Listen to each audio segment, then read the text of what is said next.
Get this. You're naked in your dorm room, vulnerable as hell, about to finally lose your V card to your boyfriend of 3 weeks.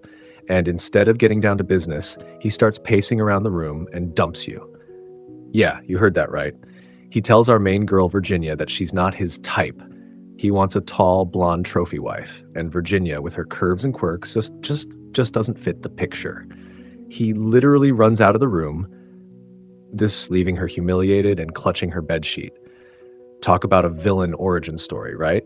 This moment sets the stage for the Virginia Chronicles, a book that dives headfirst into the messy, awkward, and surprisingly steamy world of modern dating. Virginia is a sociology major at Iowa State, and she is spiraling. She feels like there's something wrong with her because she's 21 and still a virgin. But she's smart, and she decides to turn her pain into a project.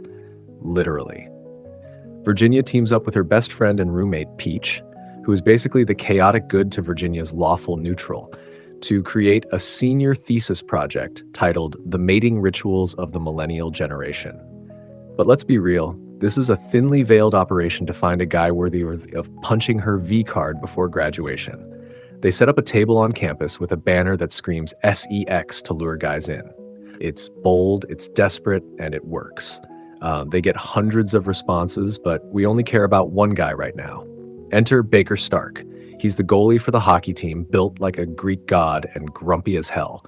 He's lying on the grass when Virginia trips over him and he reluctantly takes the survey. He's curt, rude, and then a gorgeous blonde cheerleader type practically tackles him with a kiss. Virginia writes him off immediately as an arrogant jock. Big mistake. Virginia selects 25 guys for one-on-one interviews to narrow down her candidates. When Baker walks into the library's study room for his interview, the tension is thick enough to cut with a skate blade. He's barely giving her 2-word answers until she asks why he ranked kissing as the most important trait in a partner. Baker's demeanor shifts. He tells her the first kiss is everything, the ultimate test of compatibility. Then, in a move that made me physically gasp, he stands up, walks over, and demonstrates. He pins her against the wall and kisses the life out of her. It's earth-shattering. But then, some frat guys bang on the glass window, ruining the moment, and Baker storms out. You'd think he'd be the frontrunner, right? Wrong. Virginia is scared of the intensity, so she ignores him and picks 3 other types to date based on the survey data. First up is Levi, the free spirit. Virginia buys a boho outfit, braids her hair, and tries to be chill. Spoiler alert, Levi is trash. He takes her to a burger joint, eats all her fries, forgets his wallet so she has to pay, and then takes her to watch him skateboard in a dark parking lot with teenagers. When she wants to leave, he tells her to walk home because the exercise would do her good. The audacity! She's walking home in the dark when, guess who? Baker pulls up in his black Nissan. He's been circling the block because he saw her walking. He forces her into the car, drives her home, and gives her a knee-weakening kiss against the car door before she runs inside. Next candidate is Kelvin, the punk rocker.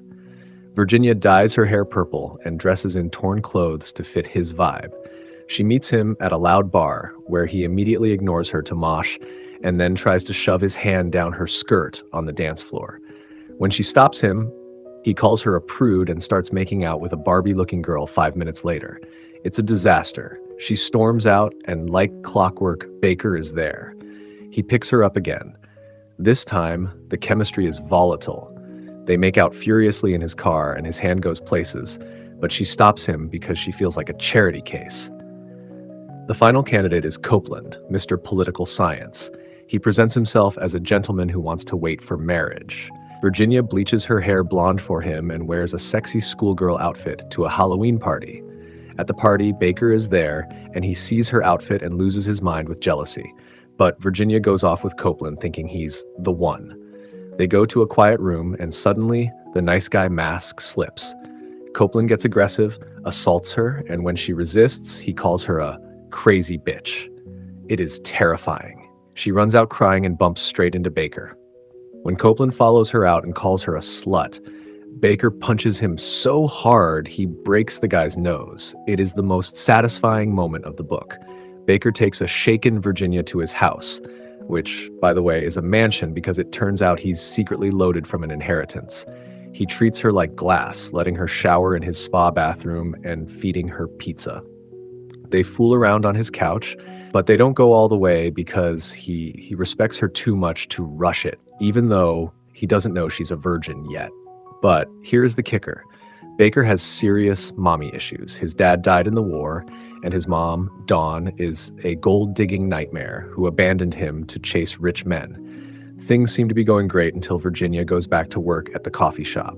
Dawn storms in, looking for Baker, and corners Virginia on a ladder, screaming that she's a money-grubbing whore, trying to trap her son. It's full-on Jerry Springer.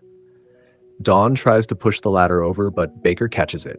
Then, Virginia's estranged mom, who she recently reconnected with after finding out she hid years of letters and money from Virginia's dad, jumps into the fray. The police come and arrest Dawn. It is absolute chaos. In the aftermath, Baker and Virginia finally have the talk. Baker admits he's terrified of having kids because his parents' marriage was so toxic. Virginia, who wants a big family, feels like this is a deal breaker. She tells him love isn't always enough and walks away, leaving him on his front porch. It is heartbreaking. She leaves town to spend Thanksgiving with her dad, and Baker spirals. He stops shaving, stops showering, and spends days drunk on his couch. When Virginia comes back, her dad gives her some solid advice. People can change, and Baker deserves a chance to work through his fears. She goes to Baker's house to talk, but he's a wreck. He drunkenly throws a box of her stuff at her and tells her to get lost. But Virginia is stubborn. She refuses to leave. She pushes her way inside, ignoring his tantrums, and tells him she missed him. That breaks him. He chases her to the door, grabs her, and kisses her like his life depends on it. He confesses he loves her and wants everything with her. Babies, marriage, the whole 9 yards. They finally do the deed. Virginia confesses she's a virgin right before, and Baker is stunned but honored. It's clumsy and sweet and hot all at once. They decide they're the real deal. Fast forward to the epilogue. Virginia changes her thesis topic to A Millennial's Guide to Kissing, which is perfect. 6 months later, they're happy graduating, and Baker proposes with a massive ring from his grandmother. It's the happiest ending you could ask for. This story is a wild ride about insecurity, judgment, and how we change ourselves to fit what we think people want, only to realize the right person wants us exactly as we are. Virginia spent so much time trying to be a boho babe or a punk rocker for guys who didn't care about her, while the guy who loved her, purple hair, baggy clothes, and all, was right there breaking noses for her. It's messy, it's dramatic, and it's surprisingly real about the baggage we carry from our parents. So, what do you think? Was Virginia right to walk away when he said he didn't want kids, or should she have stayed and fought for him right then?